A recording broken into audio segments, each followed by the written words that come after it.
இந்த கொஸ்டினில் நம்ம எக்ஸு ஒய் ஈக்குவேஷன் எதுவுமே இல்லாமல் எப்படி சால்வ் பண்ணலாம் அப்படின்னு பார்க்கலாங்க. இங்கே வந்து என்ன சொல்கிறாங்க, ஒரு தேர்வர் ஒவ்வொரு சரியான விடைக்கும் 3 மதிப்பெண் பெறுகிறார் அப்படின்னு சொல்கிறாங்க. இதுவே தவறாக விடையளித்தால் 1 மதிப்பெண் இழக்கிறார் அப்படின்னு சொல்கிறாங்க. 80 கேள்விகளுக்கு 160 மதிப்பெண் பெறுகிறார் அப்படின்னு சொல்கிறாங்களா. அப்போ ஒரு கேள்விக்கு எத்தனை மதிப்பெண் பெறுவார் ஆவரேஜாக? 80 கேள்விக்கு 160னா ஒரு கேள்விக்கு ஆவரேஜாக 2 மதிப்பெண் பெறுவாருங்களா? ஓகே, இப்போ நம்ம ஆவரேஜ் கண்டுபிடிச்சிட்டோம். நெக்ஸ்ட்டு இதுக்கு அலிகேஷன் எடுக்கிறோம். இப்போது கரெக்டாக ஆன்சர் பண்ணியிருந்தாருன்னா அவருக்கு 3 மதிப்பெண் கிடச்சிருக்கும். இதுவே தப்பாக ஆன்சர் பண்ணியிருந்தாருன்னா -1 மதிப்பெண். இப்போ ஆவரேஜாக எவ்வளோ மதிப்பெண் கிடைக்கிது அவருக்கு? 2 மதிப்பெண் கிடைக்குதுங்களா. இப்போ இதுக்கு அலிகேஷன் எடுக்கிறோம். பெரிய நம்பர்லேருந்து சின்ன நம்பர் கிராஸில் கட் பண்ணணும். அப்போது 3 - 2 அப்போ எவ்வளோ வருங்க? 1 வருங்களா.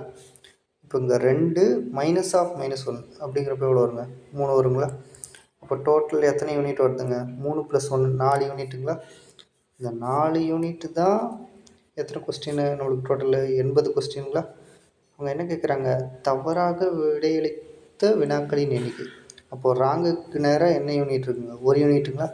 4 யூனிட்டு தான் 80னா 1 யூனிட் எவ்வளோ வருங்க? 20 கொஸ்டின் வருங்களா. ஓகே, நம்மளுக்கான ஆன்சர் ஆப்ஷன் ஏ.